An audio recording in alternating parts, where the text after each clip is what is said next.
Hey guys, welcome to the Wild Bit Show. I'm Meghna, And I'm Upamanyu. and we've got a great show planned for you. So our headline topic is obviously our guest featuring Shany Dror and her research on man's smartest friend. It talks about dogs and how they identify labels, object labels.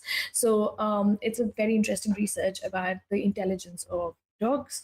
Apart from that, we will be talking about news topics like the toucans that were reintroduced 50 years ago and are now seed dispersers of endangered trees in Brazil. We're also going to be talking about how rescuing baby animals may amount to kidnapping or um, baby napping, or what would be the word for animal lapping. I think we still have to come up with that. What else do we have on the roster groups? Yes, there is a fungus that is threatening the North America salamander population. We'll talk about that. This is a nice little feature from National Geographic. And then also similar to sort of the conflict and our role in wildlife related, nature related conflicts, is that there has been the groups who are responsible to prevent human elephant conflict are linked to more increased elephant deaths. So that is a very serious situation, and we'll sort of talk about that piece of news as well. Along with that, as Meghna said as well, there are shorter topics, some species discoveries here and there, and there are some other interesting topics as well. So yeah, we'll talk about all of that.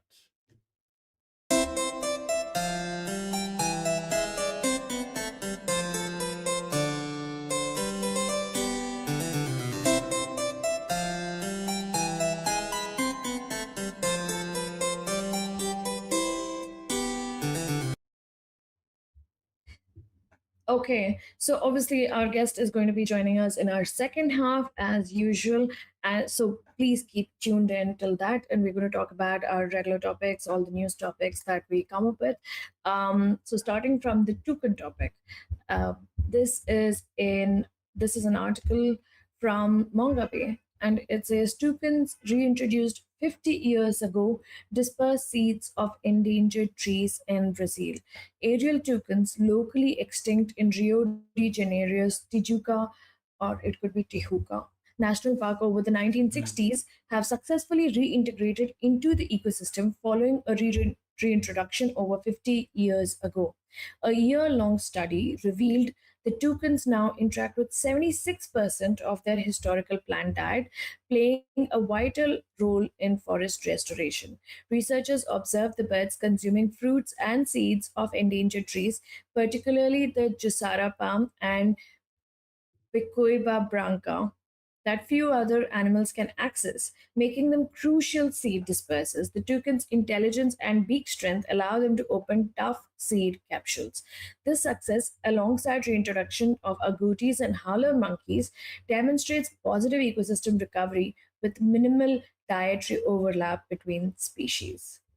Um, and I think our discussion question for this is obviously what makes a species a keystone for recovery.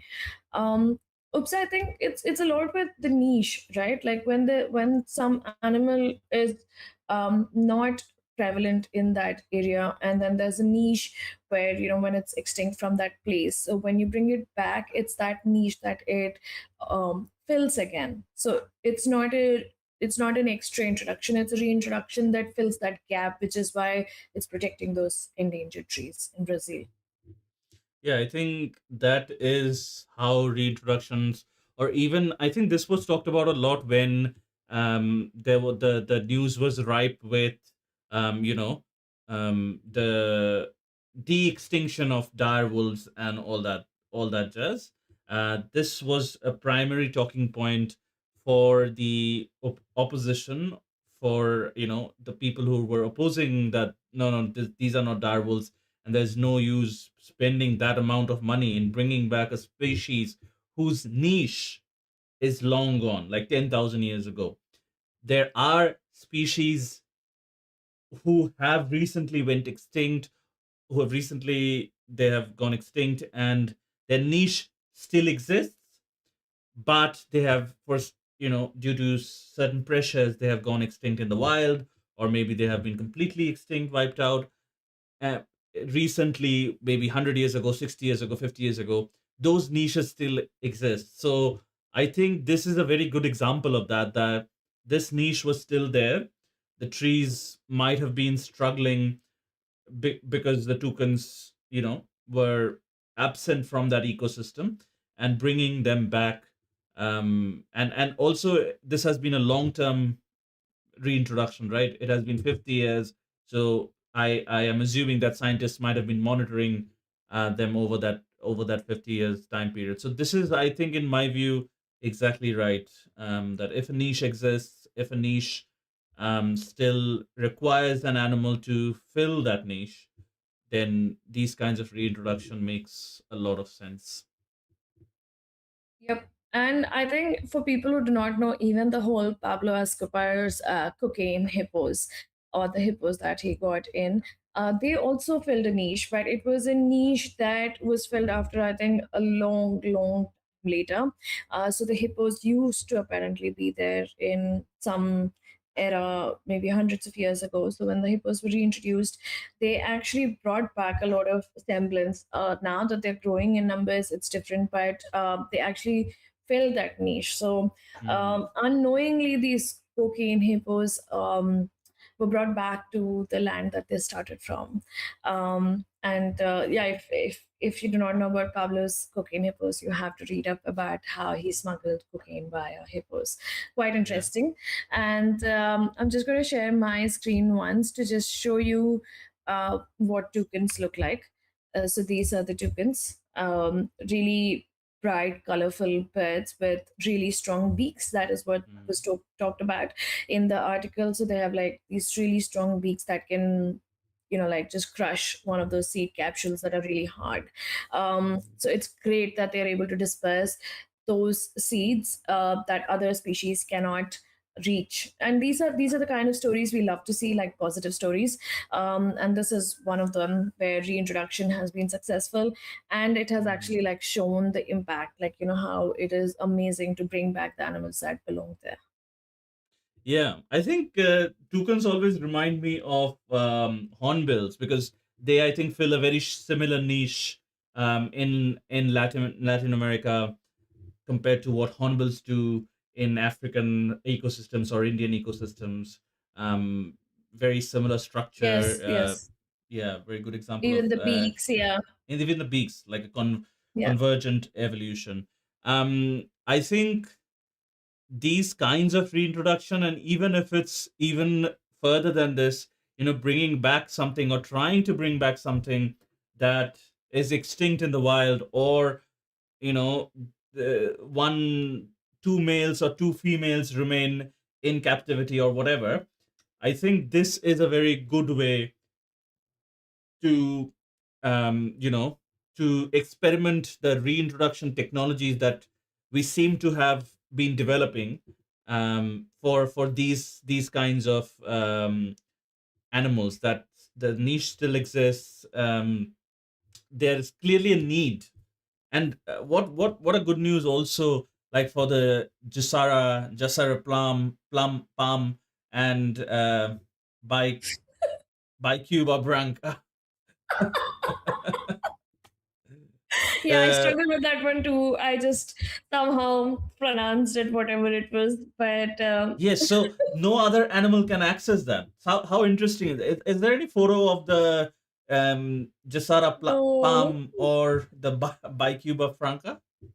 No, there's no photo. There's just one toucan photo. It's a really short article. So Hmm. I think it's just one of those update or one of those, small, tinier articles that they have. It does say that the research team often walk more than 20 kilometers a day through the forest observing the toucan's dietary habits. And, they found that the bird, recognized for its colorful feathers, signature black beak, had interactions with at least 76% of the plants historically on the menu for aerial toucans. So it does list that. It would have been really nice if they had photos of the trees, because we would have also been able to see what trees they were talking about, but we do not have that. And these toucans became locally extinct in the 1960s, and Mm. now it has almost settled back into its original play or original role in the ecosystem. So that is amazing how they've reintegrated. It shows how resilient animals are. So it's the same story with whales. Like, so whaling's almost brought the whales to extinction, and then with all the protection and the banning of whaling and everything that's happened over the last couple of decades, it has brought the whales back. And it's not to prevailing levels, but there's been a really good bounce. So, like, if you really give that space, if you let animals thrive, they will thrive. So Mm. it's actually us, like the humans, right? Like, I mean, if we don't really meddle in their business, they're doing a good job. It's all us. Yeah, we can, if we stop the activities or even reduce the pressure to an extent, then I think those nature is resilient. Even like, the example of the Chernobyl reactor site, lots of animals, because there is no human activity there, because of the radiation, humans are staying away from there. A lot of animals have found refuge in those abandoned sites. I just found a photograph of the Jassara palm. It looks like a typical palm tree, very similar structure, It looks, and but it's trunk looks really thin though. Like a really very thin. So I can imagine it being very tall. These trees being very tall, and I don't know if this is a correct photograph, but this is sort of the palms that are fruits that grow on the tree. So I can imagine these, due to the high lengths, altitude, yeah. yeah, the height of the um, palm tree, these being really inaccessible. And thankfully, I mean, nature always fills a niche, right? Due to through evolution. So thankfully, the reintroduction has been really successful in this case. Could have gone, either way, but since this was already existing niche, and they just refilled that niche. I think this was tipped. The scale was tipped towards a successful reintroduction. But great news overall. Did you try to find the Bikuiba branca? Because I was trying to search for it, and Yeah. Google says, "Do you mean biscuit brand?" It thinks I Oh. have, yeah, it thinks I have written it wrong. But then also, I don't have the what would you say, the umlauts and the other things in my keyboard. Ah, right, Yeah, right. so it could be a difference because of that. The pronunciation could also be completely different. But Yeah. yeah, no, I'm not looking for a biscuit brand. But oh, Yeah. there might actually be. Overall, it's a very, very positive story. Um, Overall, great reintroductions, and these kinds of reintroduction is I think the kind of reintroduction that is desired. A desired kind of reintroduction. Um, Yeah, mm, totally. yeah. So I think, I mean, this is a great positive story. I think this is how much actually we can talk about this topic, and this is actually how much I think they spoke about this topic even in the article. It Mm. was a really short one, but it was a great starting article. What else? What is our next topic? Oops. Yes, so let's talk about the salamanders that are. This is a complete opposite. This is again introduction, but introduction that has wreaked havoc. So this is from National Geographic. Um, the article is titled "How a Deadly Fungus Could Decimate North America's Salamanders." Scientists are alarmed by the potential arrival of, again, this is a scientific name, so very difficult to pronounce, but Batra coc- cocytrium salamander virans. I'll just not try. BSAL for But that short. was good. That was a good attempt. Um, a deadly fungal disease, devastating European salamanders to North America. A recent sighting of an Iberian ribbed newt. in Massachusetts, likely released pet, prompted an urgent investigation due to the risk of B sal introduction. Laboratory studies indicate North American salamanders are highly susceptible. B sal has caused declines of over 90% in some European fire salamander populations since 2013. My god, this is really bad. This fungus is related to BD, again, not sure what that means, which has already driven numerous frog species to extinction. Wow, this is getting serious by the line. Researchers fear a similar catastrophic outcome for North American salamanders if BSAL establishes itself, emphasizing the need for vigilance and rapid response. Um, Again, I think this one is the opposite, as I said, opposite of the previous more happy story. I think this is a real problem which is going to increase if the exotic pet trade and things like that is not, you know, curbed or controlled or strict rules and regulations applied to it, because people often don't realize it's one thing keeping a dog or a cat, but these exotic pets have very unique needs. And since most of the times these lizards and things like that are very small, they if they can't take care of it, they just release it out in the open. What kind of behavior is this? Yeah, and the thing is, I don't know. I mean, I think we've said this again and again. I think the only two animals that have actually been domesticated enough to be a pet at your home is a dog and a cat, and that's through years and years and years of evolution that they are okay with being a pet.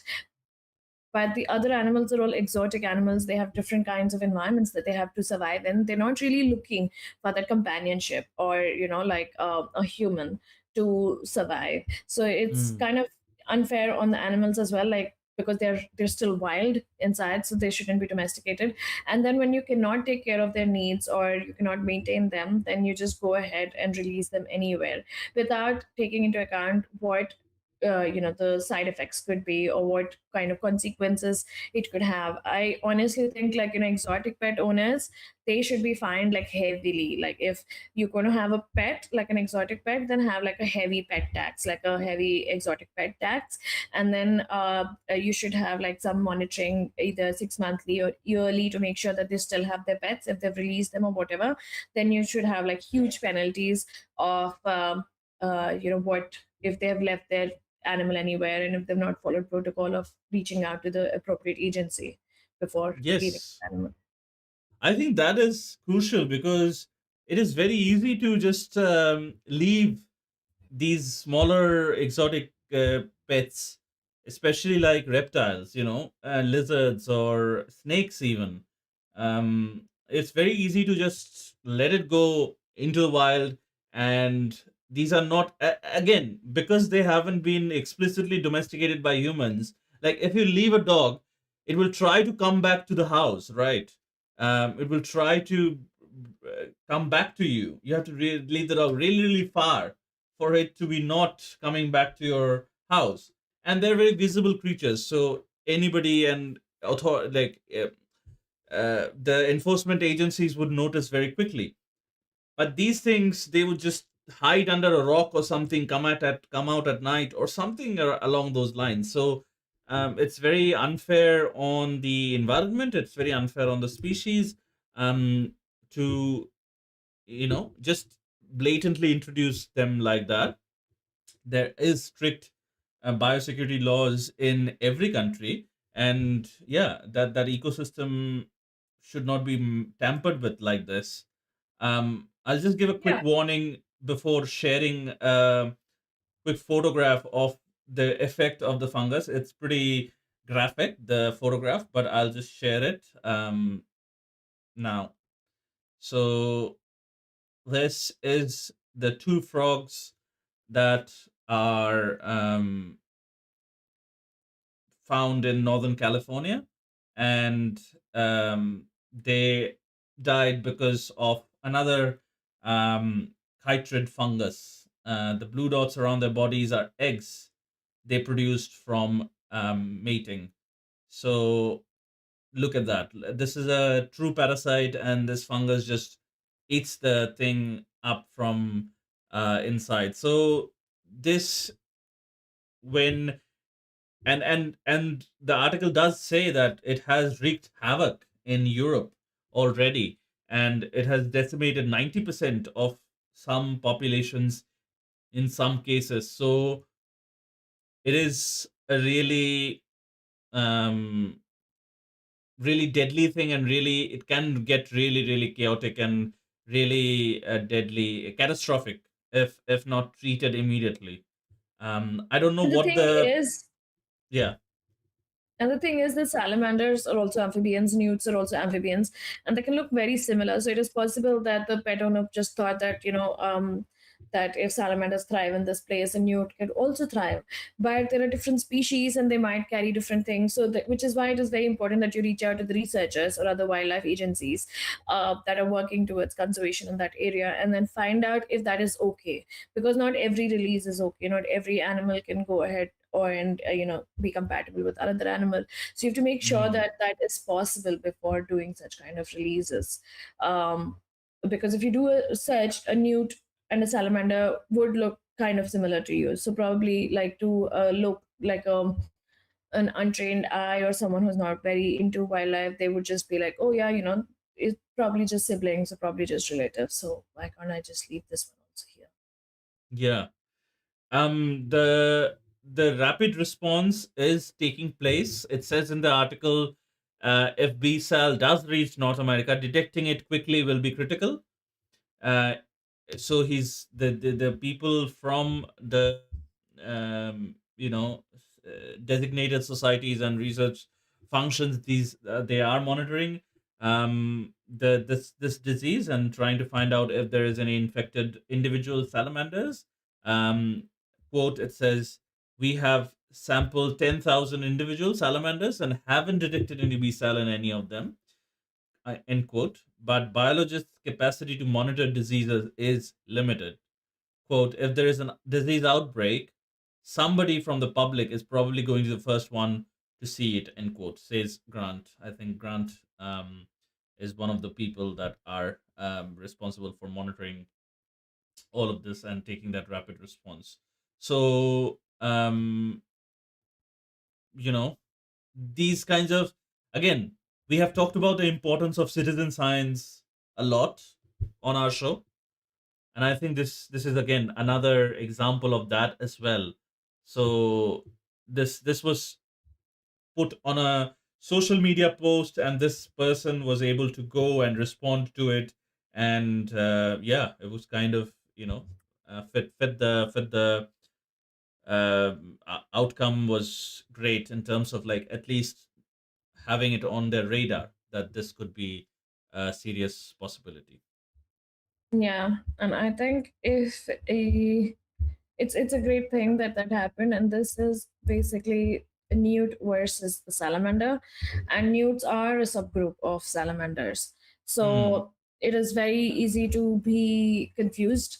But I think the problem is that because they can carry different viruses and they can behave differently and they might have different environments, it is not okay to leave newts where salamanders are, unless that is how they always coexist.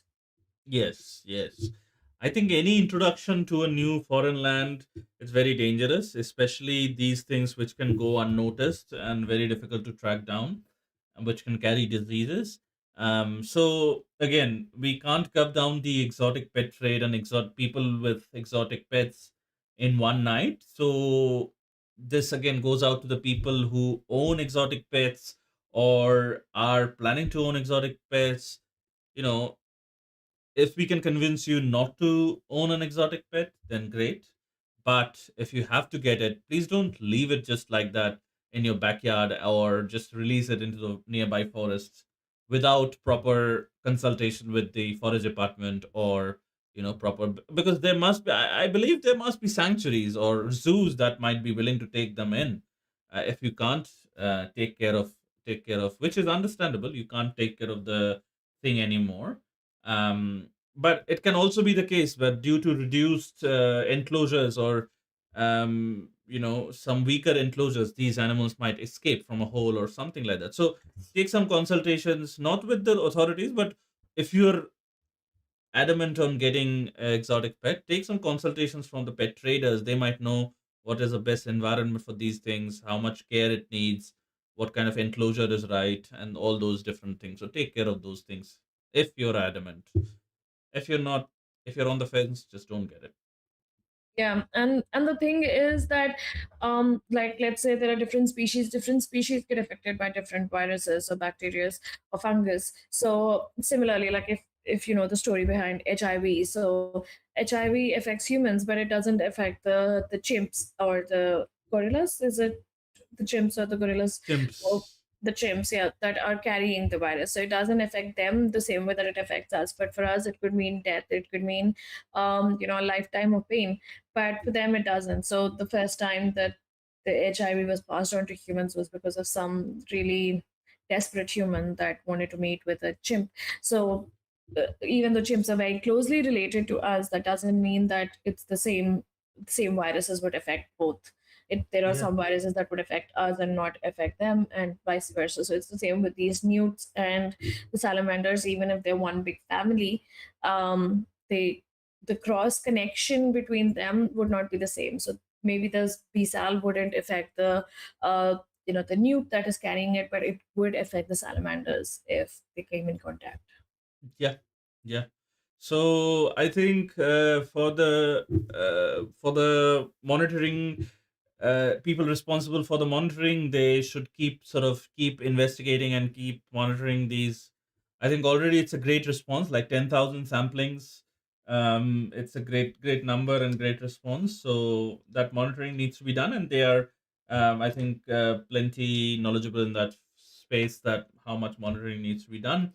And yeah, of course, for the owners, taking extra care, and for the citizen scientists, just look out for any of these sightings. If there is something, report to your nearest forest department. Yeah. Yeah. So let's hope that this is plugged in really soon, and there's more positive news from here, and the salamanders are not decimated completely. Um, so yeah, we can just like cross our fingers and just wait for this news. Yeah, we'll follow this as always.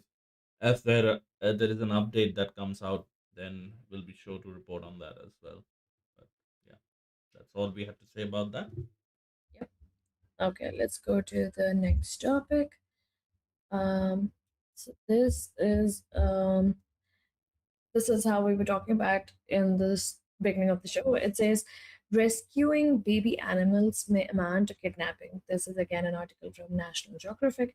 It says wildlife rescuers are bracing for another spring surge of kidnapped baby animals, often due to well intentioned but misguided help from the public.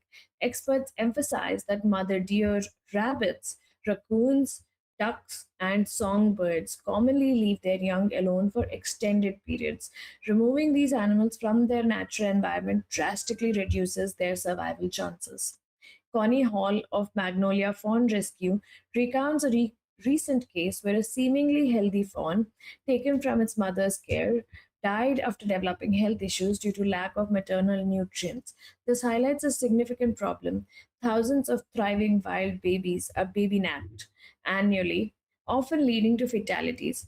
Rescuers urge people to observe from a distance and only intervene if an animal is visibly injured or orphaned. And obviously, not obviously, but we thought about this a lot, me and Oops, and we went to and fro with what our discussion question should be. And we said that if kidnapping with the intent to rescue was applied to human babies, would we react in a similar way?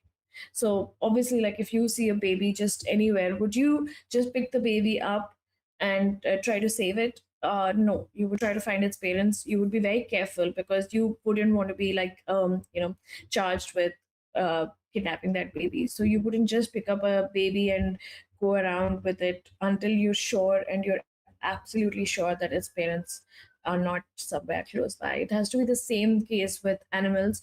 I think we think that we're doing something great for them, but because we do not know their behavior, we do not know how they act, we just pick the animal up thinking that we're doing something great by rescuing them. But Mm, if there are different species that actually leave their young alone for extended periods, then we have to take that into account before trying to save any of these animals. yeah. And I think in the example that you gave, in such kind of a situation, you would often call the relevant authorities like the police or the the child protection services or whatever, the relevant authorities. So here the relevant authorities are these NGOs, and are these rescue centers, are these kind of people that are regularly working towards us. Citizen science is great, and I would still maintain that, but this is a different kind of intervention that we ought not to do. I know it feels very, there is a urge that we might feel seeing those deserted animals or deserted babies. Like if you see a baby fawn just deserted out in the open when you're taking a walk or something like that, and Nat Geo shares a beautiful image here. So if you see a phone like this, you might be, tempted to, save it or take it home or do something with it to improve your situation in your view. And it is very easy to anthropomorphize the whole thing, right? Like, okay, this you relate this to a human baby, and you anthropomorphize the entire situation. Well, that is not how nature works always. It could very well be the case that this baby is truly abandoned, but 9 times out of 10, it won't be. And yeah, just calling the relevant authorities is the right way to go there. If you are unsure, you know, maybe it is difficult to also, just be a bystander, Yeah. you know. I think So I think that the thing is that you take photos, you try to reach out to people, and only then, if someone says that yes, please rescue, I think this animal needs help, then you help the animal. Exactly like how Ops has said, you just don't, I mean, pick up the baby and run, which you do with an animal, but not with a human baby, because you do know that there are implications if the human mom found out. It's just that you know that an animal mom that finds out would not be able to charge you with the same, with the same mm, charges. You cannot drag you to a court, cannot hold you responsible. So you think that when you're picking that animal up, you're doing something great, which probably, like, you have the intention to do something good, yeah. but the intention in this case especially can turn out to be really bad. And at the end of the day, I mean, if you're going to be the reason that that little baby has died, then that's on you, like, because you picked that animal up. Yeah. Do you think there is also element of the government here? And by that I mean is that there are always helplines available in almost all countries for women and children, especially the children. If there is a children in distress or anything like that, you can often call those 24/7 hotlines or helplines. I think very few countries or very few regions will have a similar kind of hotline for wild animals or endangered animals and things like that. Um, well, these are not endangered animals they talk about in the article, but very well they are wild animals. So maybe there is a way there is a rapid response team or something like that, that are in these regions with extended or impacted wildlife, which you just call up and say, this is Yeah, the there situation, there what do we needs to do? be. I think in places where there are things that happen, there needs to be some kind of way to reach out to the people and tell them. But apart from that, there's a bigger problem when you pick these animals up. So in this article, it basically says that there's a chance that a kidnapped animal will imprint on a human. So they Mm, would think that the human is their mom. because they're babies, and they would open their eyes and they would see you and you're the one caring for it, so they just imagine that Mm, you're the mom. And it is especially common with ducks and deer, and it is a mm, way for the newborn animals to learn who they are. So then what happens is, if they're raised by human, they do not think they're a duck or a deer. They just think they're human because that is what they're imprinting on.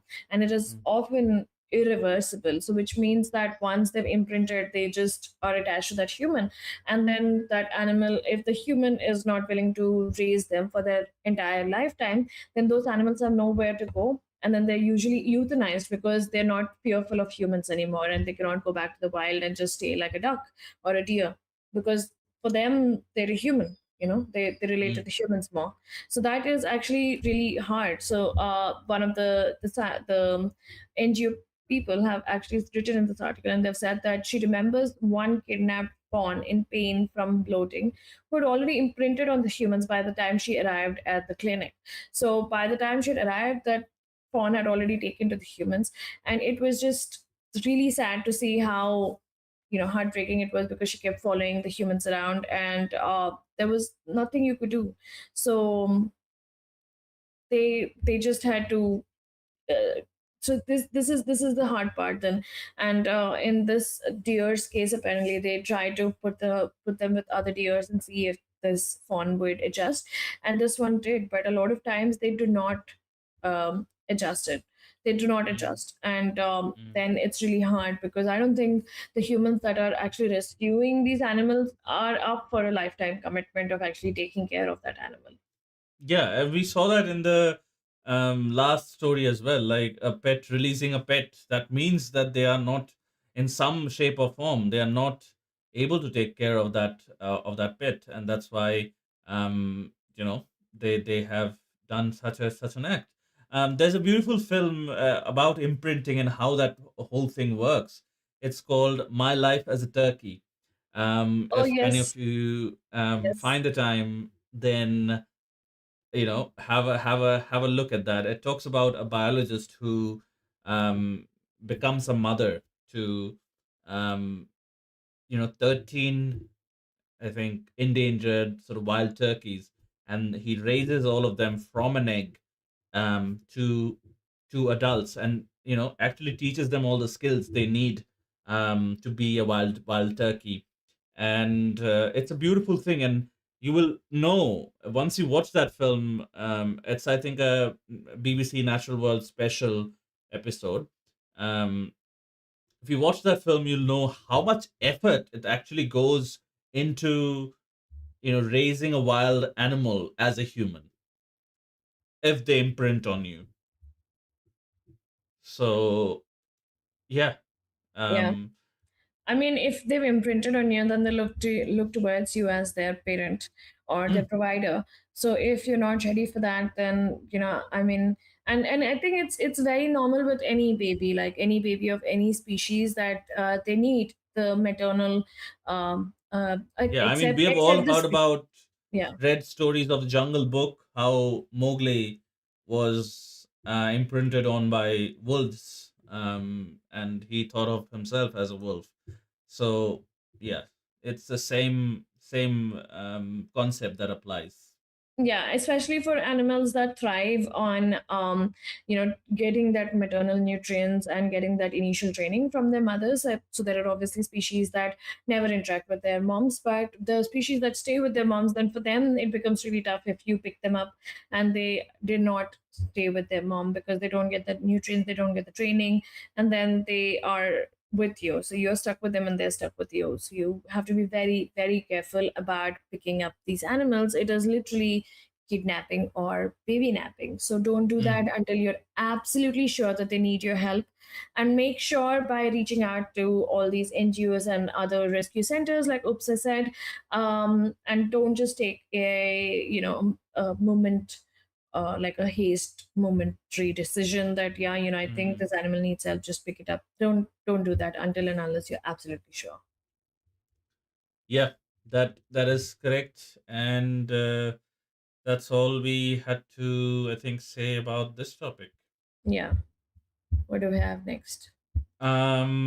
Yeah, this is a very similar topic where sort of rescuing, and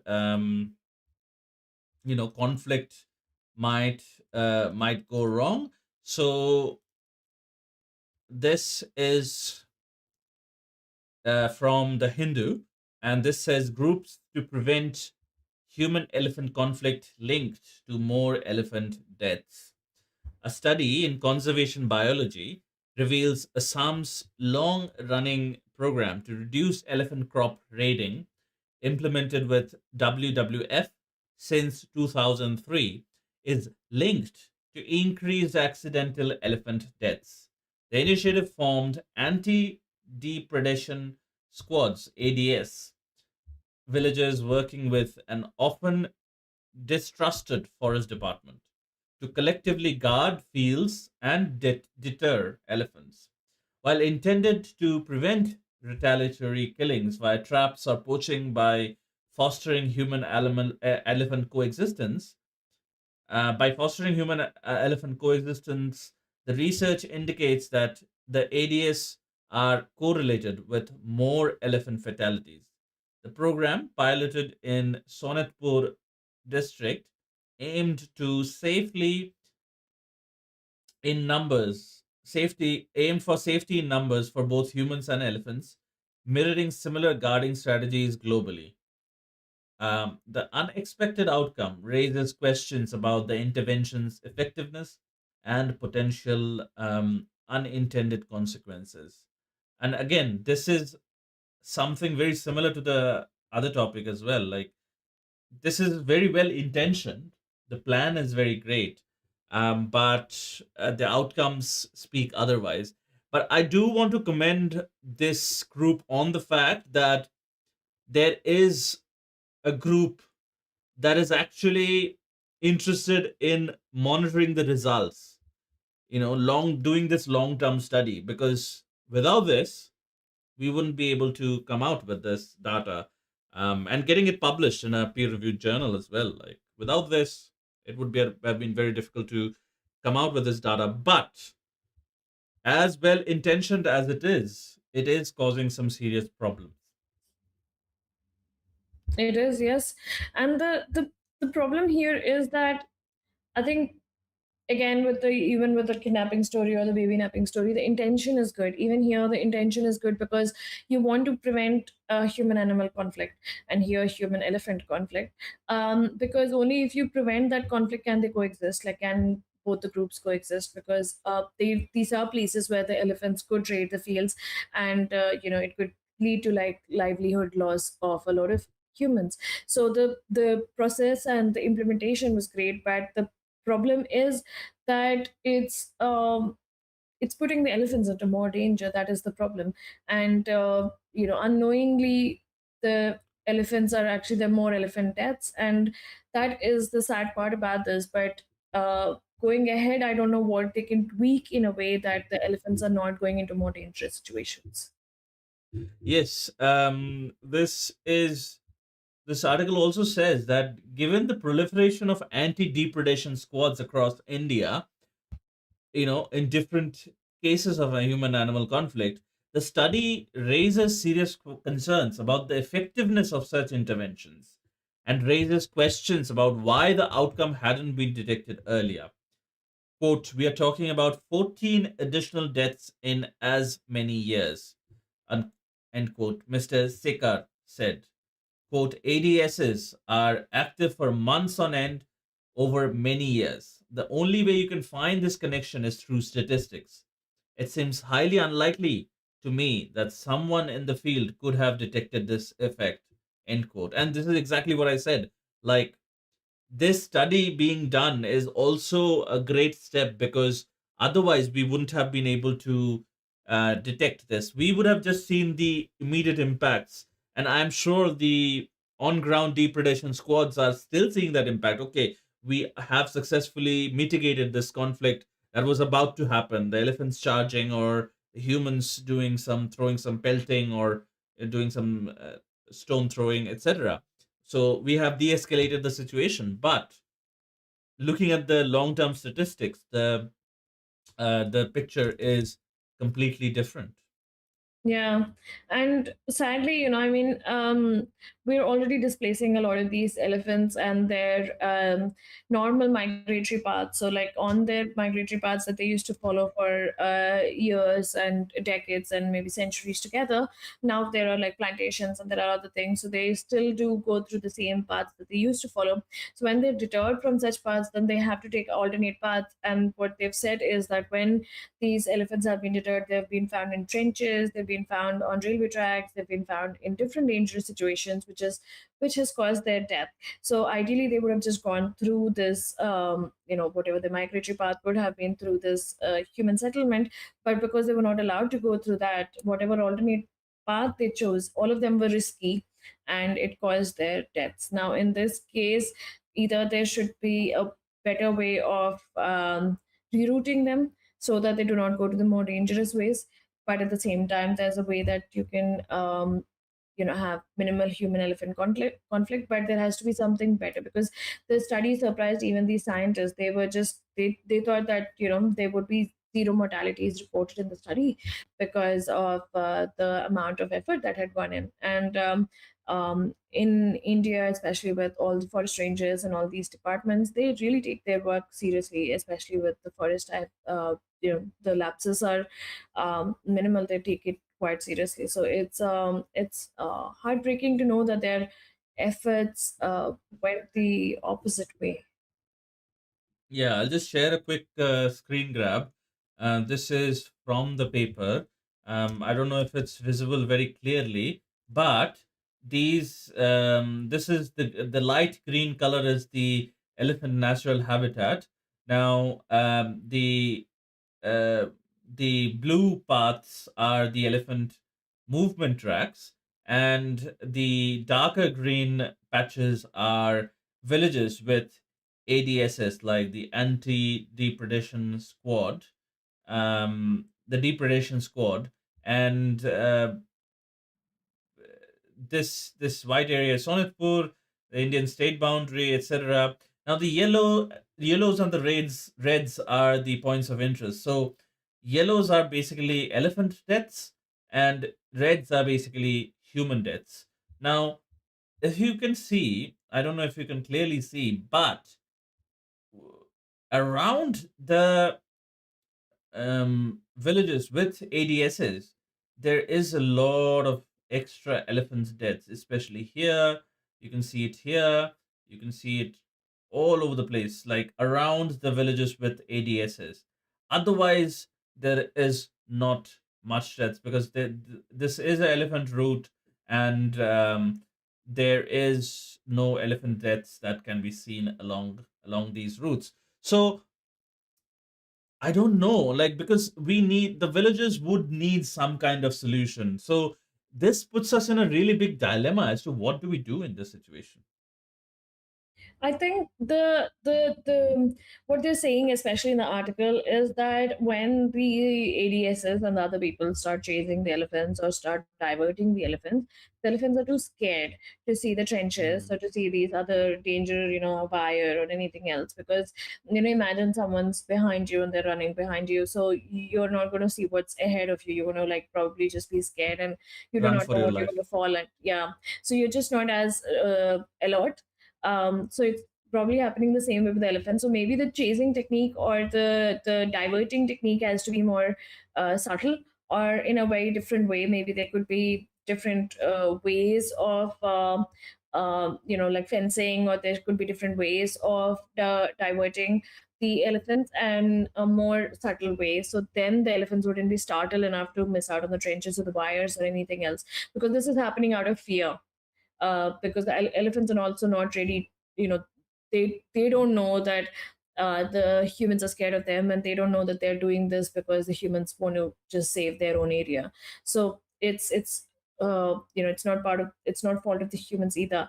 But maybe there has to be a better way of implementing those techniques of driving the elephants away. Mm. Yeah, I think that is absolutely the case. I think this article also talks about developing some controls, and some regular monitoring as well. pausing and checking and evaluating this continuously, because as the article clearly says as well, and the researcher clearly says as well, that if this is not done, then there is an increased risk of the villagers pelting or throwing stones or poaching, them being more motivated to do all those things because their crops are being harmed by these elephants. That, at least, that is what is in the villagers' mind. And I think the control is the control and the regular monitoring of these kinds of programs is the only sort of thing that we can do at this point.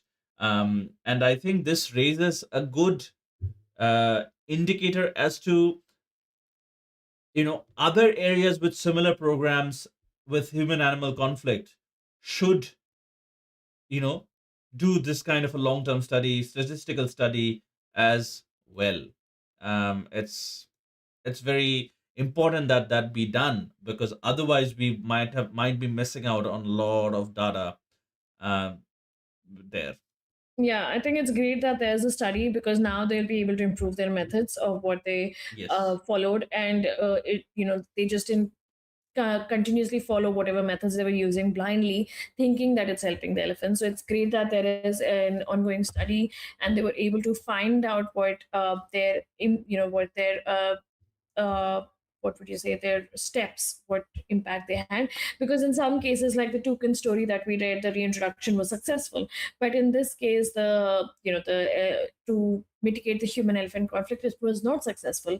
And for Mm. both cases, we needed like a long term study. So it's Right. great for these studies, this research is always useful because you can then tweak what you were doing, and hopefully Correct. we'll see like something positive on what they're going to think about in the future for the elephants and the humans, and how to navigate this really delicate situation, but in a way that the elephants do not get scared and do not put themselves in dangerous situations.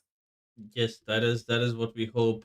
Um, I This is a great little study. I think I would love to hear about the answer to this question from the scientists.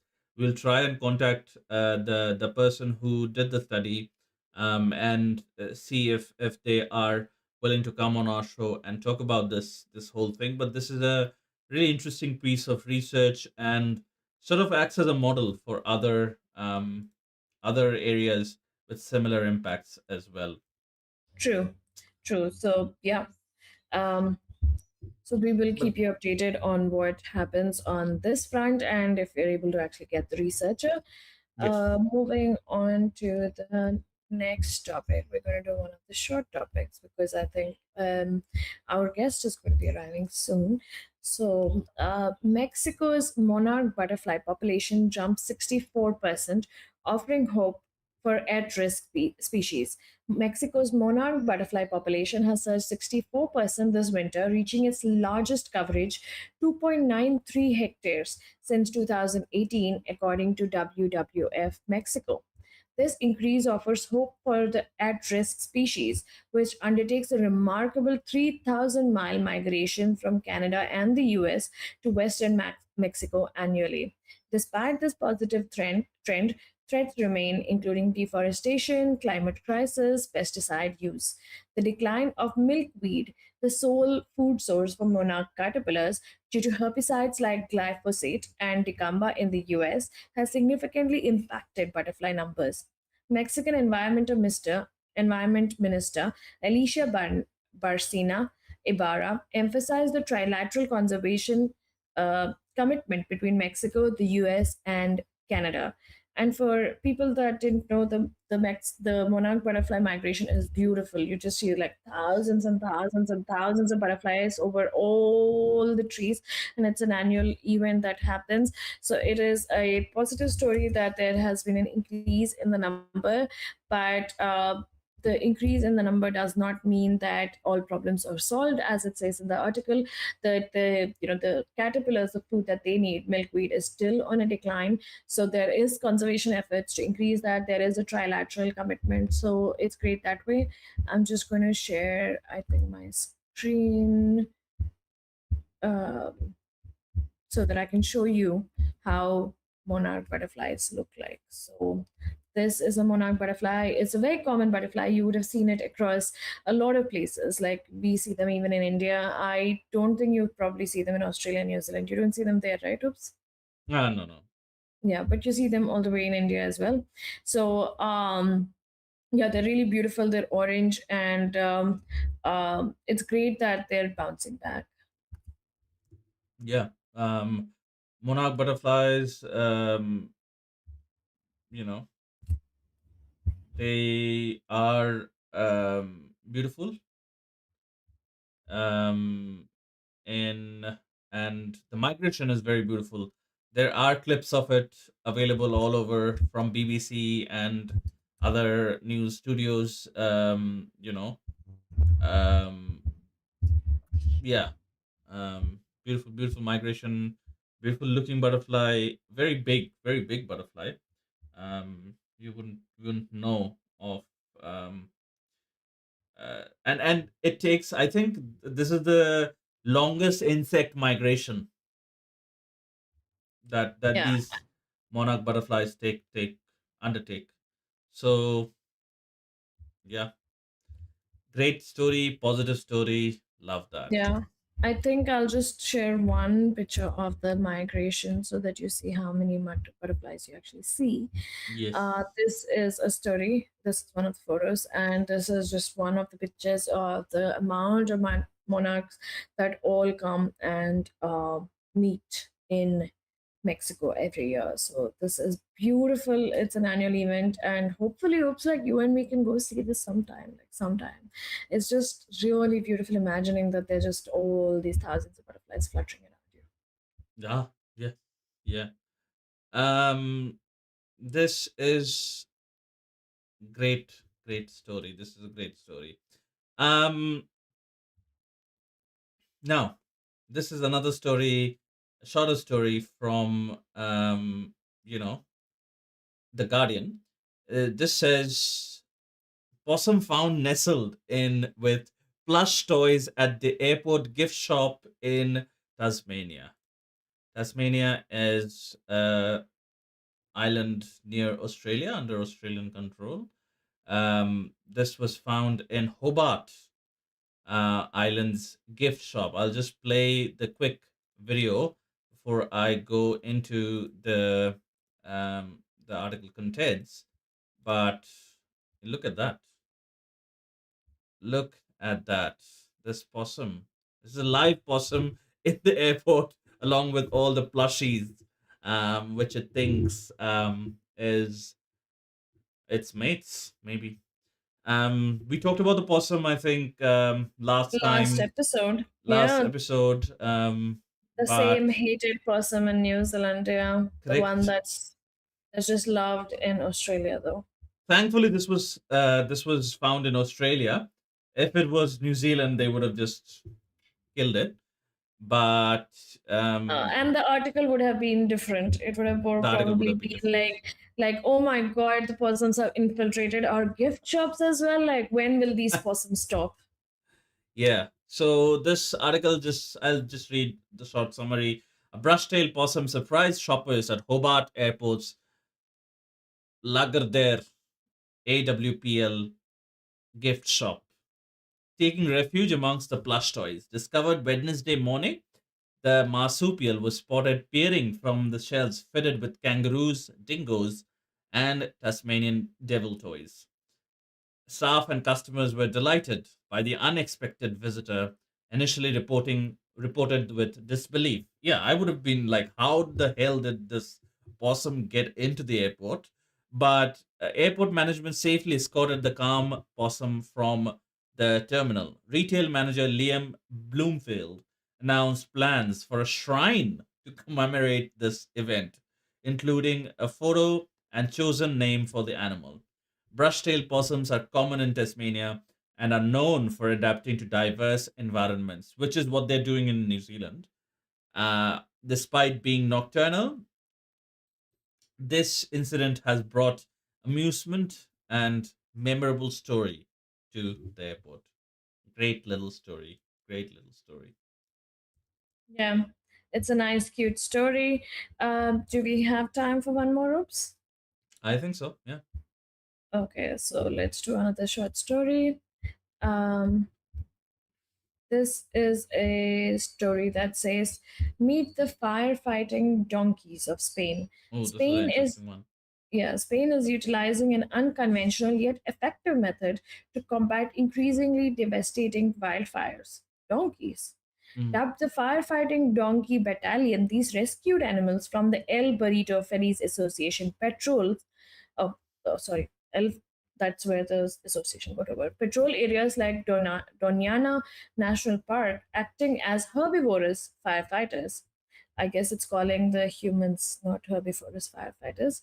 Facing its worst wildlife year in 3 decades, with nearly 1 million acres burned by August 2025, Spain is embracing this ancient solution to address overgrown vegetation, a key contributor to fire spread due to rural abandonment.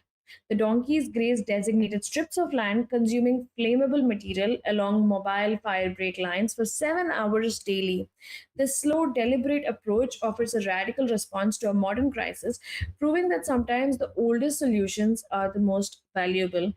And even in India and other places where you have a threat of forest fires, there's always like a forest line. So the forest line is this forest break between trees. So they Mm. would raise down the entire line just so that the fire doesn't spread over or spread across. So there are these breaks. So then if there is a fire, then that's where it will be contained till the authorities or the agencies can get through trying to douse the fire.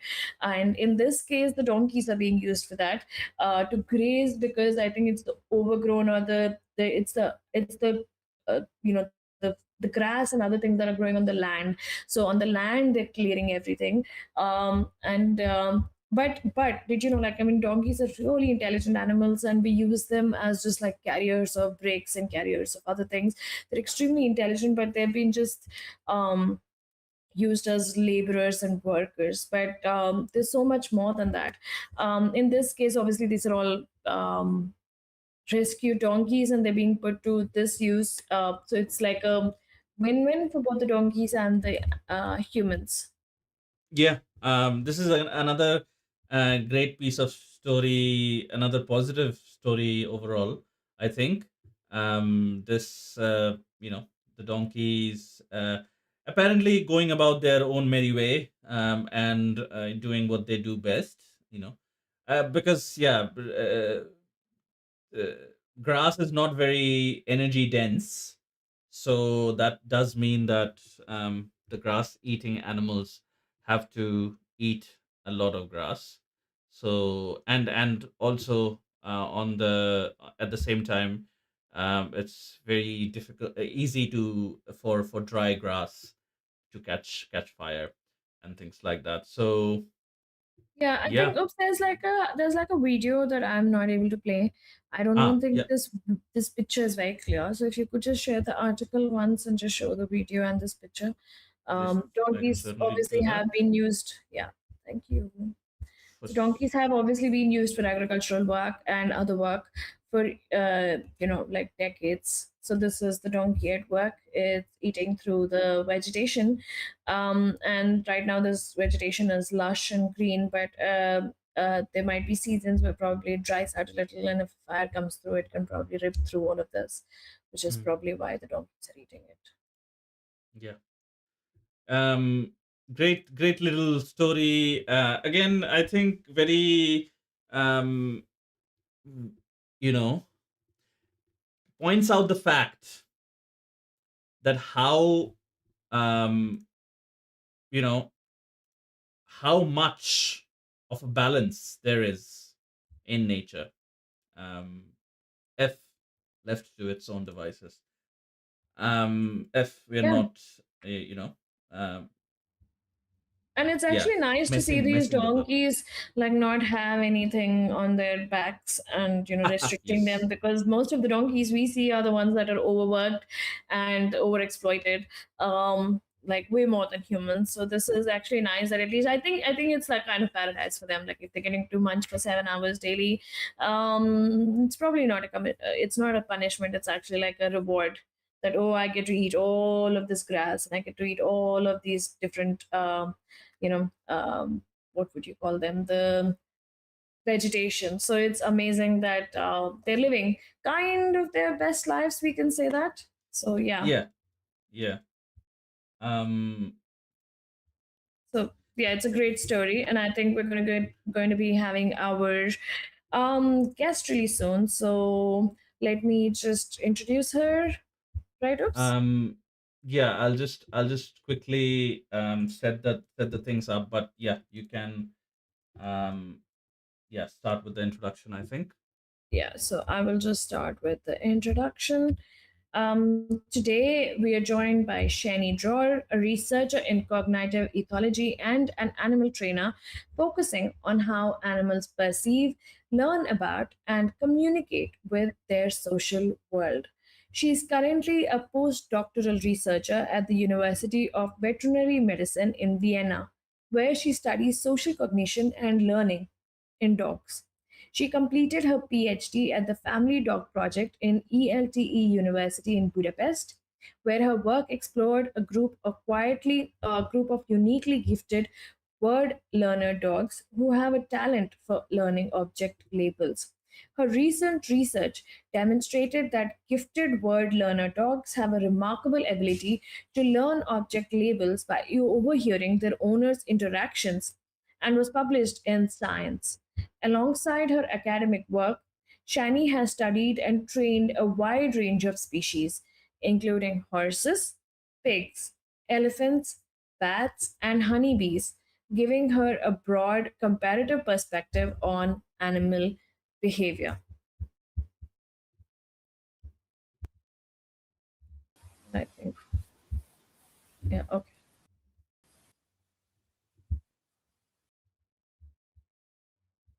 Hi, Shani. Welcome to the Hi. show.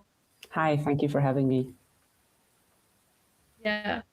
Um, so as usual with all, with every researcher that comes onto our show, our first question is obviously what has led you to this current research? Like what made you interested in researching about this topic, and what has that journey been for you?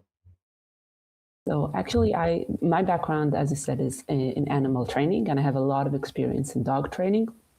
I've always been drawn to try and understand what goes on in a dog's mind.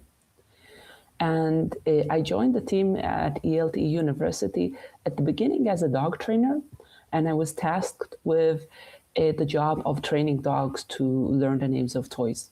What we thought was that we can train a bunch of dogs to learn the names of toys, and then we can run a bunch of different experiments with these dogs. The thing is that when we started training, the dogs were not learning. And I spent actually the first 2 years of my PhD trying to train dogs the names of toys. I think we've worked with more than 50 dogs. Some of them came to the lab every week, even twice a week for more than a year, and they still did not learn the names of toys. And in the beginning, I have to admit, I was mostly doubting myself and thinking, oh my God, I'm just a shitty trainer. That's why it's not working. But then I started seeing reports from other groups, other labs around the world that tried to train dogs to learn the names of toys and were not successful. And in the meantime, at the same time, we also found a bunch of dogs. It was 6 dogs at the time that already knew the names of toys. They were located in different places in the world, and they were extraordinary in their ability to learn new names. So one of them learned in 3 months 37 new toys. In the same time, I was trying to teach other normal dogs that did not know the names of toys, and they were not able to learn the names of even 2 toys. That's when we realized, okay, we probably are dealing here with a unique phenomena where there are some dogs that are able to learn a lot of toys, but most dogs don't even learn the names of 2 toys. And that's how we started the Genius Dog Challenge. and this research into gifted word learner dogs. Okay. And what kind of toys were these? Like, what kind of, like, if you could give us examples of the toys and the labels that they were supposed to learn? So these are just normal dog toys. So normally when a dog owner calls us and tells us, I think my dog knows the names of toys, they would send us a list, and there are things in there like teddy bear or elephant or bone, different balls. We don't really like working with balls because some dogs go completely crazy for a ball. But yeah, it's just normal plush toys or rubber toys for some dogs are a bit crocodiles and they tend to kill their toys, so those dogs only get very strong rubber toys. That's great. And I think one of the questions that I wanted to ask is, like, obviously you have a variety of animal training experience. Did you have to draw from that when you approach the studies or approach studying the dogs, or did it help in some way when you approach the dogs, or is trading different animals a completely different kind of skill set altogether? That's a great question. I think so. For me, as I've switched working with a lot of different species, I've kind of developed, I would say, this system where the first thing for me is to try and understand the animal's perspective, what is called often in ethology the Umwelt, so how the animal perceives the world. And only after you understand how the animal perceives the world, and of course we can't deeply understand it, but you have some grasp of that, then you can rely on what's known as behavioristic laws of learning. So that's how they form associations. But so I would say the top layer of working with animals, it's always the same. All animals, also humans, we learn through associations, but we all interpret our world differently depending on the species specific characteristics. In the case of dogs, they're very social, so it's really important to rely on those things. And I think a lot of times, when we have negative findings with animals, so when we run a study with an animal and we find that the animal is not doing what we wanted, or not doing what we thought it can do, we, in most cases, can't say, did the animal not understand it, or did we design the study wrong, and so the animal did not perceive what we were hoping it to perceive, and that's why we failed. And there's Frans de Waal has this great book called "Are We Smart Enough to Know How Smart Animals Are?" I think this is really something that you really have to work with an animal and have to understand the species you're working with to be able to design the studies so the animal can show you what they understand. That's yeah. I think that's great because we always would, I imagine, us thinking about an animal the same way we would think about a next human, and trying to anthropomorphize the entire experience for that animal and how we think they would experience the world. So it's a great insight into sort of the minds of these dogs. And you said that there is a difference between like a typical dog or a gifted dog, as you quoted your study. Um, is there?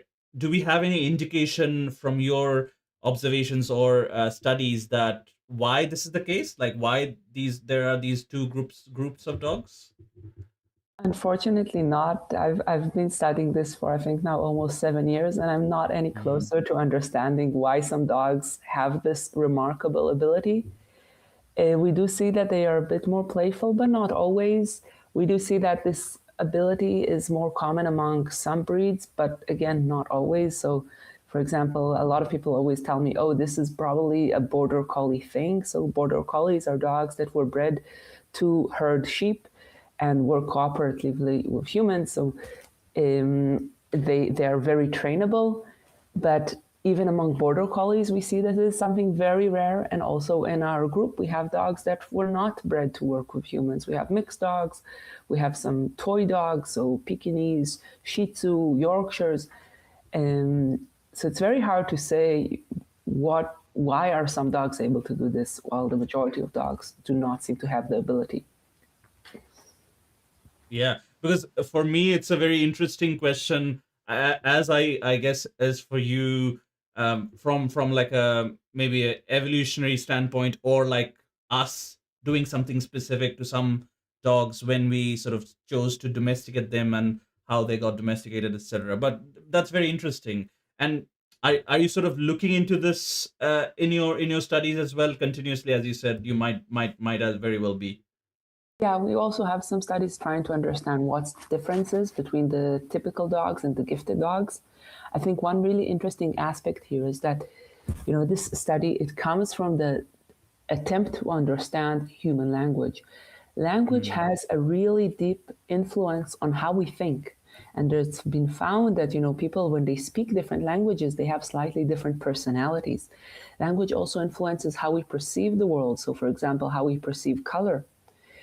And for me, it would be really interesting to understand, okay, these dogs, they have labels for some objects. So do they perceive objects differently than dogs that don't have labels? Wow. Okay. But is it like, has it happened like when the owners reach out to you, the ones that who thought that their dogs could actually recognize these labels, but was it just the humans that thought that they could recognize and the dogs weren't recognizing? Did that mismatch happen as well during your study? I think what happens most cases is, and I have to say it also happened to me, dogs are really, really, really good in reading human social cues. Even the cues we don't think we're giving them. And when I just started training, I was training my own dog and I had both toys near my legs. And I was training him with a bunch of different languages. And one day I said the name of the toy in the wrong language, and he ran to me and he picked up the right toy. And at the beginning, I was very happy. And then I realized, wait, I used the wrong word. He did the right action. And then I realized that he was able, when he was around like 50 centimeters in front of me, my eyes would shift to the direction of the right toy because I would expect him to go there. That was enough for him because he was so tuned to me. This small movement that I was not able to control was giving him the cue which toy he should pick up. And this happens a lot also with owners that contact me and tell me my dog knows the names of toys. Then what I normally tell people, okay, try to film it, put the toys in one room, step outside of the room, and ask your dog to get the toys when you cannot see the toys. And then what happens in most cases is that the dogs are starting to fail because they are exceptionally good, but just not in what we think they are. Right. Wow, that is interesting. I think you talk about your training your dog, and I think a lot of us have done the same during our lifetimes as well. We are all dog lovers here. So do you think did that impact when you were starting the study, or when you were getting into this field of researching about dogs? And because I think that is a very, for me, that would be a very prerequisite to get into studying and researching about dogs. Was that the same for you? Yeah, definitely. I think we are working with dogs that like toys, but and every dog likes toys a bit differently. And you also need to know how to motivate the dogs. Some of these tests are long. We ask the dogs to get toys 20 times in a row, actually do the same thing again and again. So you need to know how to make sure that the dogs are staying motivated, how to recognize when they're getting a bit tired and stop the test and take a break. And some of these dogs, they get extremely excited by the toys. And then you need to know, okay, how do I help the dog concentrate when there's suddenly two new toys on the floor and they're literally jumping off the walls because they're so excited to get all of these new toys at once? How do I help the dog, collect themselves and focus? Because a lot of the times dogs can do something, but they won't show you that they can do it because, like us, they are a bit tired today. They are excited. Someone rang the bell and now they're thinking about the postman, and that's it for the next 2 hours. Now they're thinking about the postman. So you really need to be able to read the animal and again adjust the test in a way that the animal can show you what they know. Yeah. Um, I think it would be good for our audience. You I think shared a folder of some videos from your research. It would be great for the audience to see some of them. I'll just play one video, which is the basket discontinuity condition, and I'll just quickly play that video. And yeah, once that's done, if you could just once the video is done playing, if you could explain what is going on in the video, just from from the researcher's perspective, that would be great. I'll just play the video now.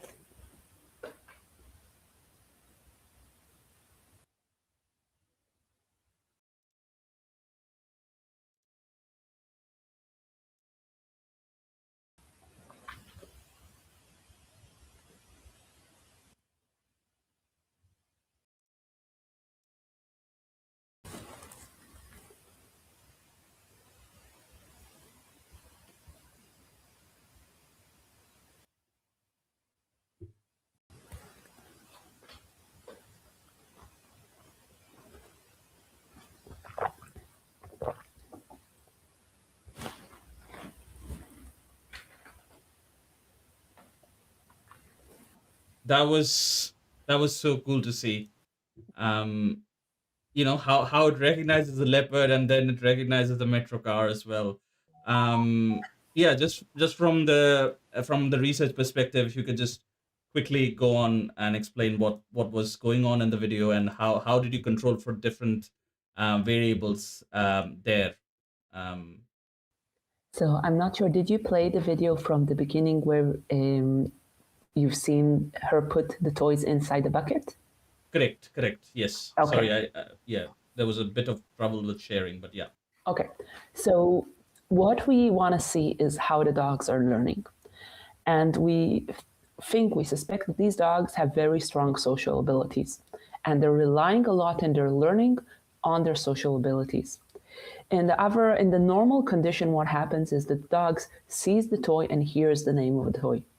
And you can say, okay, maybe the dog is just forming an association between the name of the toy that they're hearing and the toy that they see in front of them. And they're not using at all the social communicative cues that the owner is giving. So when we're talking with each other, we would look at each other and we would also look at the thing that we're talking about. And this would really help us understand what the other person is talking about. And we wanted to understand, is this something that the dogs are also using? So for example, can they use the gaze of the owner to understand what the owner is talking about? Mm-hmm. And that's why we came up with this setup where the owner shows the dog a toy, but then hides the toy inside a bucket. And then when she talks, she looks at the dog and she looks at the bucket. And what the dog needs to mentally do is think, oh, she's saying now a name of a new toy. What is she talking about? She's looking into the bucket. She's probably talking about the thing that I've seen her put inside the bucket. This means that the dog has to both imagine the toy and imagine what the person is thinking about and what the person is trying to communicate. So there's a lot of mentalizing, a lot of thinking going on the dog side. Then what we wanted to do is check, did the dog learn the name of the toy? And then we did this setup with two toys. And then what you saw is that the two toys were placed in a different room. And we asked the dog to get each toy. The owner cannot see what the dog is doing while the dog is going to retrieve the toys. And you saw how happy Basket was to go get her toys. Yeah, it's really cool to see. And you did say that there is no clear evidence that one or the other breed is particularly, showing these abilities more than the others. No, I would say we definitely see this more in border collies, mm-hmm. But this is still very rare among border collies, and it is not exclusively a border collie thing. So I think somewhere between 50% to 75% of the dogs we work with are border collies or genetically related breeds. But it's not like okay, this is something that border collies can do because that's just a border collie trait. Like I would say, for example, Labradors retrieve toys because they are retrievers. It's not the same thing. And also we see this with dogs that are not genetically related to border collies and very distinct. Hmm, that's great. Um, And I think yeah, was this Meghna, the go ahead. same experimentation that you would ask the homeowners to do when they called you about the toys, like the video that we saw? Was that a similar experiment that they had to do? Almost. So when an owner calls me, and if anyone is listening to us and think, oh, this is not special, my dog can do it, then please send me an email. I would love to hear from you. We're always looking for more dogs. What we want owners to do when they're just contacting us the first time is just show us that your dog knows the names of a bunch of toys. Once we have established that the dog has a vocabulary of toy names, then we can try and dive deeper and see how the dog actually learned these names. But the first stage is just the second part that you've seen in the video, put the toys in one room and ask your dog to retrieve them when you cannot see them. Yeah. I think King Shuk, our producer, asked this question, but we often associated dogs, and as it has been portrayed in, through nature documentaries or the popular media, is dogs experience the world through smell. That's their sort of primary, the olfactory sense is the primary way that dogs experience the world. But your research does suggest that there are other senses that they're actively using, like the sense of sight and tracking human eyeballs or human maybe the actions, etc. So was that a surprise for you or your research group in terms of how dogs behave and how they experience the world? We might not know the full picture. Um, so the funny thing about, I think, how humans, most people perceive dogs' sense of smell is Hmm. that they think it's always on. Hmm. And um, because my background is also in training working dogs, so training dogs, for Right. example, for explosives or in narcotics detection. Hmm. And when you train a dog to search, you actually often have to train them to use their nose. So you know that when you walk your dog in the park, they would sniff everything. But if you hide a toy, you often have to train the dog, okay, now you use your sense of smell. Now you need to turn it Right. on. So in that sense, because I have this background experience, I wasn't surprised that they use what we call the Mm. multimodal representation or multimodal search pattern, where when you, for example, in one of our studies, we turned off the lights, and then we saw that they used their nose. But when the light was on, they often were searching for the toys with their eyes. So you really often have to train dogs. There are some dogs that do it naturally, but many dogs you have to train them. Okay, in this situation, because this is somewhat an artificial situation, right? If a dog is searching for food that you dropped underneath the counter, they would often search with their nose because that's something that it's kind of dog initiated and it's a dog natural behavior.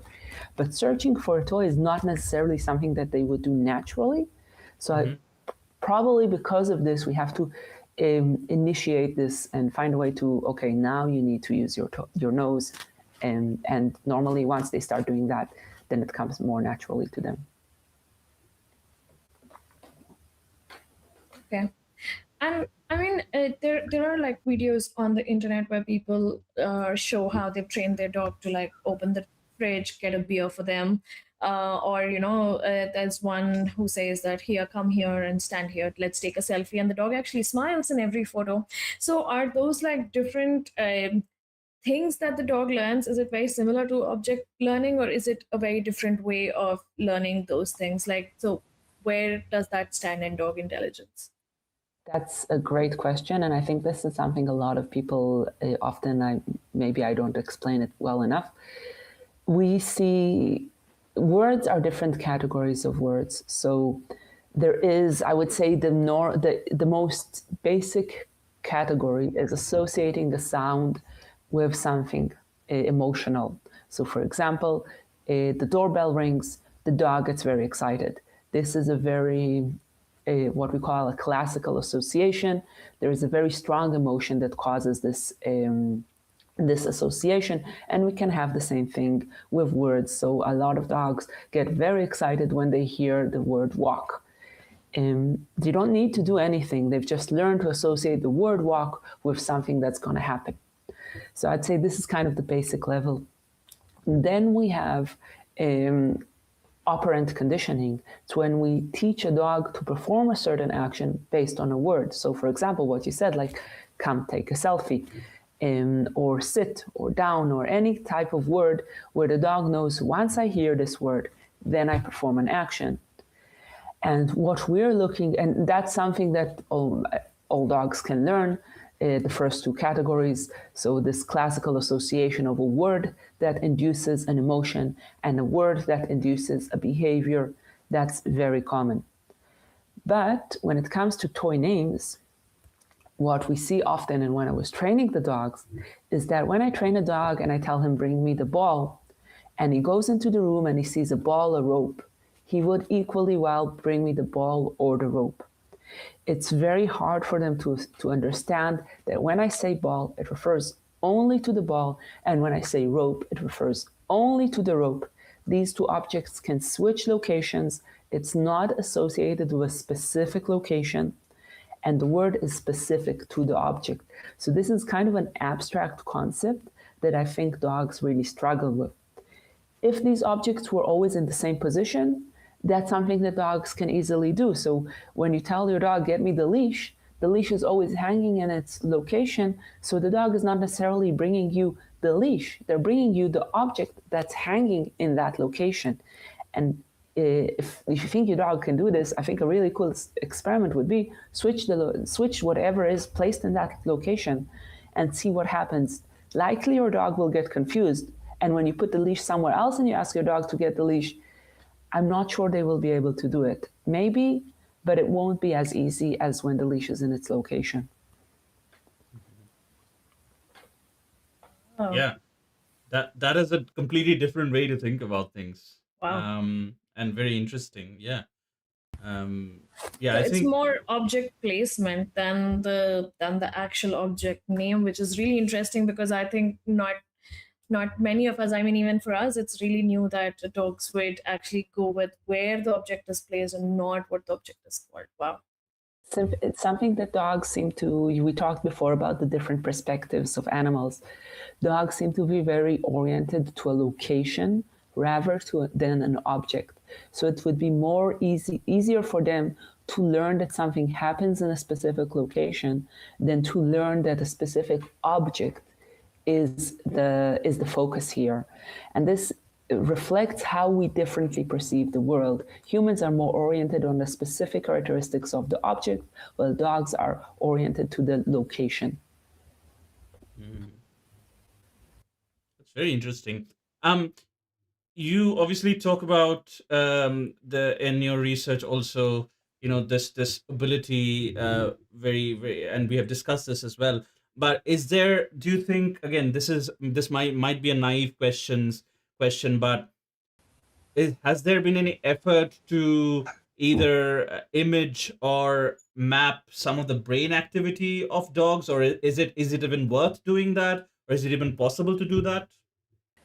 It is possible, and one of the most amazing things about dogs is that you can train them to go into an MRI machine.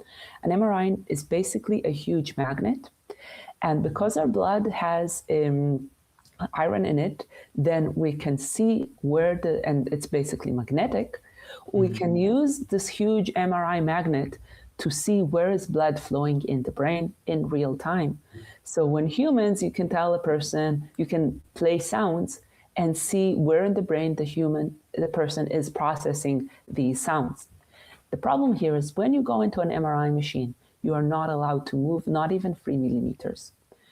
And the amazing thing about dogs is that we can train them to go into an MRI machine, and then we can play to them the same stimuli that we would play for humans and see what are the similarities and differences in the way their brain processes these sounds or these visual cues that we're showing them.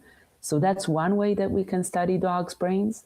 Another is with a technology called EEG, so electroencephalogy, where you just place electrodes on the skull on the head of the dog. You just move a bit the fur and put it on the skin. It's not invasive at all. We also do this with babies. And then you measure where is the electric activity around the dog's brain. And that can also tell you a lot about which areas of what this doesn't look at the areas, but it more looks at the timing. So when a dog hears a certain stimuli, when is the timing of peak brain activity? And that also shows us how they're processing the stimuli. So this is something really cool that we can do this with dogs. There have been a few attempts to do it with other animals, but because dogs are so social and so easy to train, they definitely beat any other animal in this ability. Mm. And I have to say, sorry, that these experiments are completely voluntary. The dogs do it. There's no restraining. The dogs are happy to do this because they just lie down and they get food for this. Yeah. And do you think this kind of an approach would be would add to anything in your specific field of research, like the word association or anything like that, or is it not worth doing that sort of stuff here? It is definitely worth. I wish I could do it. This is really difficult research. So we did one study with the EEG. That's easier. The problem is that the dogs I work with are placed all over the world. We have, I think, 11 or 12 different countries. And training a dog to go into an MRI machine, that's a lot of work because, again, the dog cannot move for more than 3 millimeters. So they can't even pant. They need to lie very still for a few minutes. And there are a lot of noises. So it's a lot of work to train the dog. And the MRI machine itself, is getting an hour in an MRI is very expensive. So unfortunately, with the dogs that we have, because they're located all over the world, we're not able to do this, but that would definitely be my dream one day, to be able to scan their brains while they are thinking about about toys, and see if I can find the neuron that corresponds to a ball, because I'm sure there is one, or probably more than one. Yeah, that would be, I mean, yeah, I think this conversation that just, came to my mind, that, yeah, that would be really cool to see what's going on inside their heads. Yeah, I wanted to know, like, how exactly do you enforce training, or how do you, like, is it always a reward system, or is it a different system? Like, how do you train dogs even for these object labels or for anything else? Is it always just a reward system of training them? Yes, so it's definitely always reward. The rewards change a bit.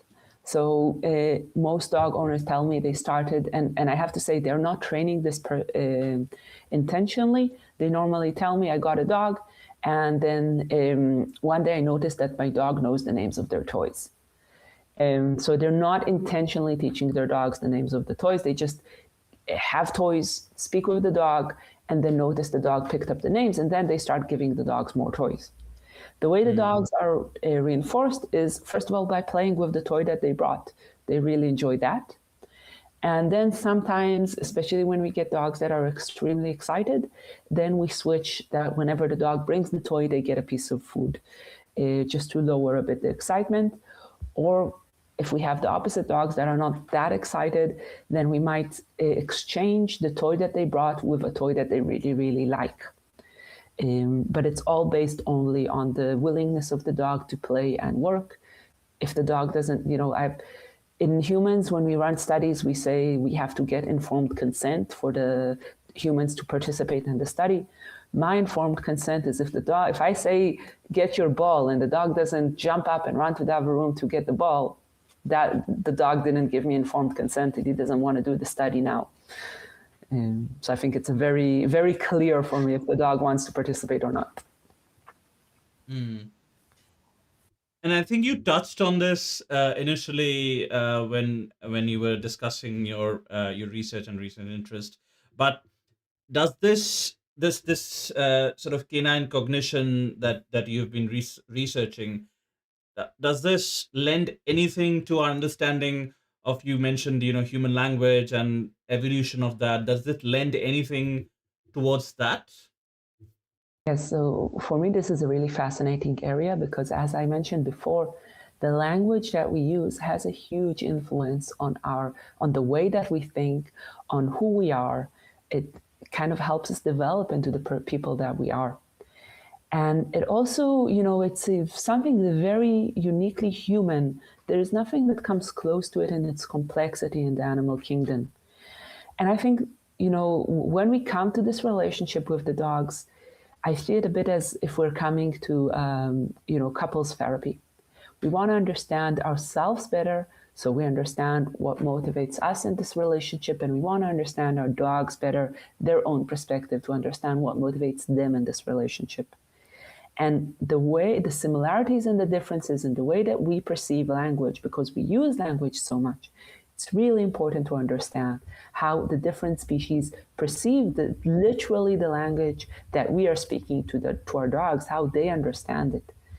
And my hope is that we also, through our dogs, will be able to understand what part of our language is really specifically human and what part of it actually also exists in other species. And then on that we can build better our own relationship with them. Because I think I read an article some time ago where elephant researchers were trying, because elephants, I think, react to their names being, or they have similar to what we term as names in humans, and they were trying to use AI and other technologies to try and communicate with elephants in a more coherent way and a more deeper way. So that is very, very interesting, that you are looking into that side of things as well, because it is yeah, it is, we often wrestle with that question of why we are here and how did we come about here and how did we develop all these different abilities. So it's very, very interesting. Another quick question from producer Kingshuk is the study that you've done, is it only on adult dogs that you've done, or has there been cases where they have been trained for this from very young age, maybe a puppy? So most of the dogs, not all of them, the owners tell us that they started when they got the puppies very early, so around 8 weeks, which is actually the normal time that you would adopt a puppy, and you would separate the puppy from their mother is around 8 weeks. So they started training, or not intentionally training, the dog at that time. I did encounter a few dogs in the past that were very young and already knew the names of toys. So there was one puppy that was 4 months and already had a vocabulary of 20 toys. Recently, I got an email from an owner that sent me a video of a dog that's 6 months and already had the name of a bunch of toys. And I would be really happy to study these dogs. But normally, by the time that the owners hear about my work and think, okay, my dog really knows the names of toys, then the dogs are more adults. Yeah, that's really interesting. And And I wanted to ask. is there like a Okay, oh, sorry. go ahead. No, go ahead. Go ahead. Is there a vocabulary count that you have done at any point of time, or is there a specific dog that stands out in its the number of words that that it knows? So I didn't do a vocabulary count on our dogs because honestly, so the owners tell me my dog knows 300 toys, and I test a bunch of these, and then I'm like, okay, I'm not gonna test 300 toys. That would take me forever. But once I test a bunch of these toys, I believe the owner that if the dog showed me that they know 100 toys, they probably know 300. There was one vocabulary count that was done by John Pilley in 2011 with his dog Chaser. And it was a researcher testing his own dog, and he showed that she knew the names of 1,028 toys. And at that point, I think his wife didn't let him continue giving her toys. Yeah, evidently. Yeah, that's great. Meghna, you wanted to ask something? Oh, yeah. I just wanted to basically ask, because you have trained different kinds of animals, how different is the intelligence of dogs and the different animals that you've trained? Is there a way for comparison, or how would you place them, or how would you talk about them? So the thing, it took a while until scientists started to be interested in dogs. Because let's be honest, dogs are very silly. If you have a dog and you've seen it get his bone stuck underneath the sofa and you took it out and a second later the bone got stuck there again. Or yesterday I was with my dog at a cafe and she got tangled around her leash. And she got completely tangled and she could not move. So the dogs are not very smart when it comes to spatial, orientational, object-related cognition. They are extremely good in social cognition. They are really, really good in understanding what we are trying to communicate with them.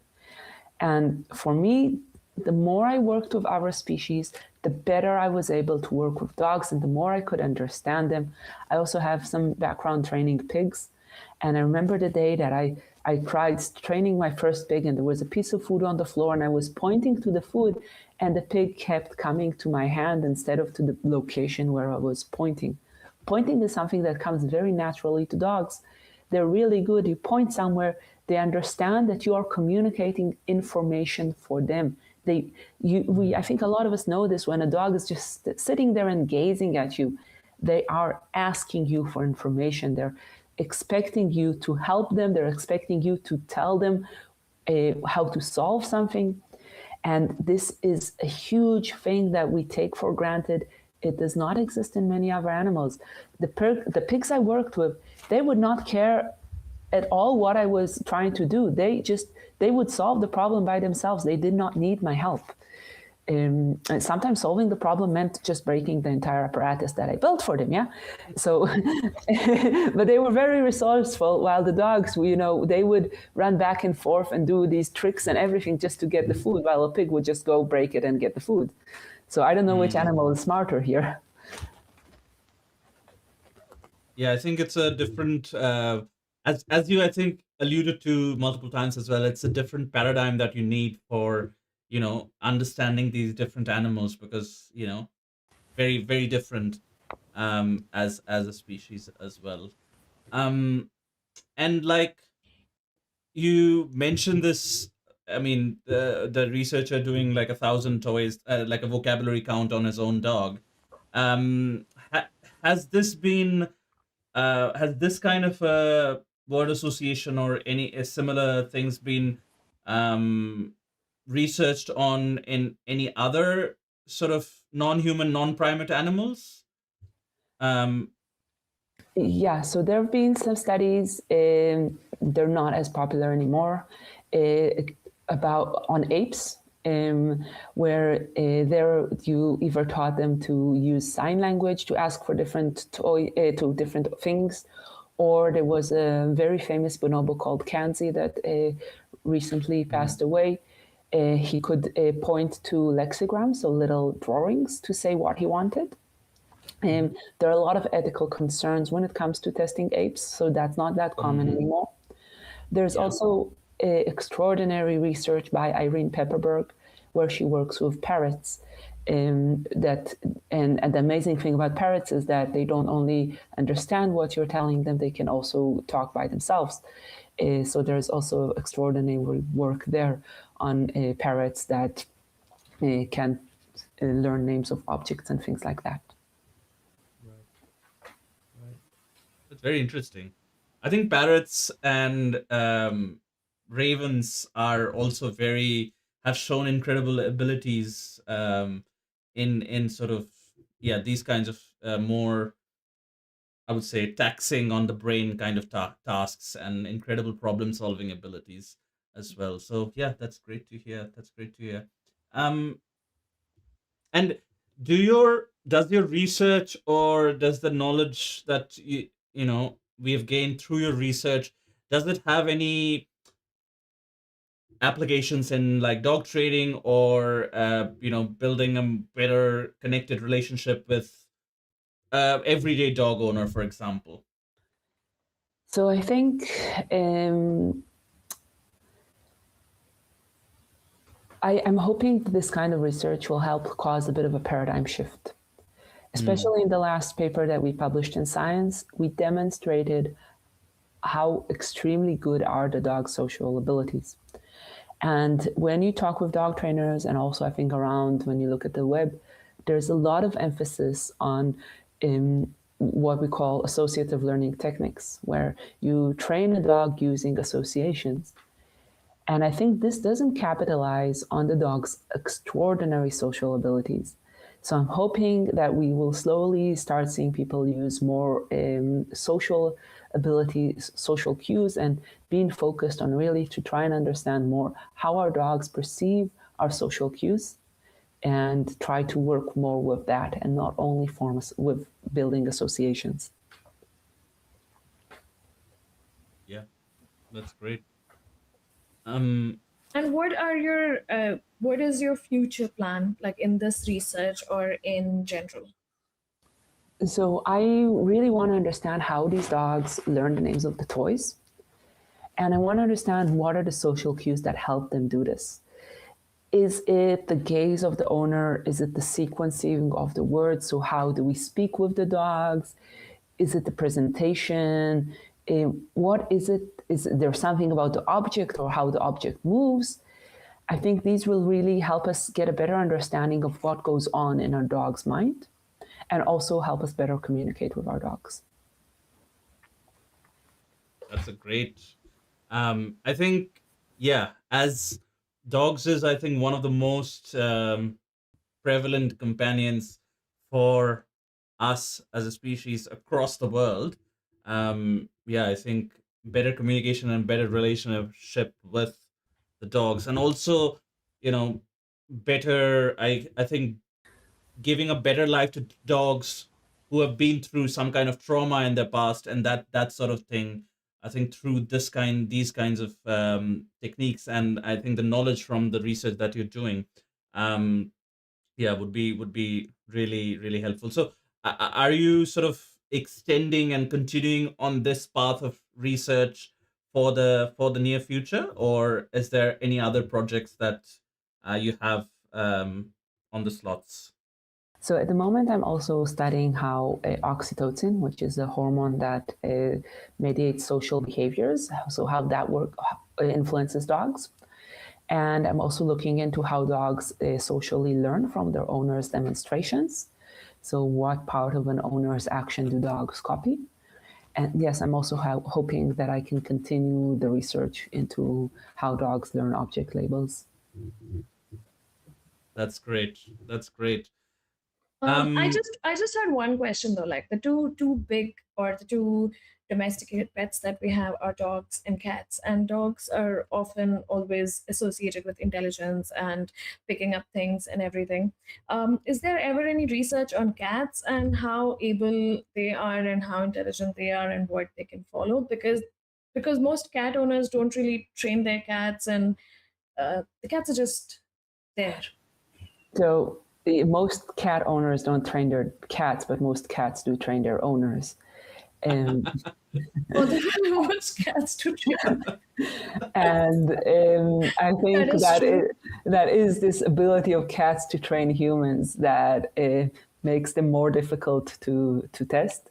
In the department where I worked, there are some studies with cats. We cannot really bring cats to the lab. We've tried this a few times, but it's a rare cat that's willing to come into a lab and be tested and behave normally in a lab. We can sometimes go to a cat's home. That also doesn't always work well because many cats, once there is a new person in their house, they're like, nope, I'm not doing that. I think the more we start showing, now it's become very popular to do web-based studies. So you might ask the owner to join, and then you can. It's what we've basically been doing. We are testing the dogs in their own home. So I hope we will see more research like that with cats. The problem with cats is that, as I said before, they just don't, like with other animals. They are very smart, but it's really hard to find a way to have them show you how smart they are. because they're not as motivated. Dogs, again, they would do a thing literally 50 times to get a single piece of food because they want that food, and they were, that's everything for them. And a cat will look at you and be like, "Yeah, piss off and go," like, and that they're not that motivated. So it's not, it's not that they're not. Some would say they're definitely smarter.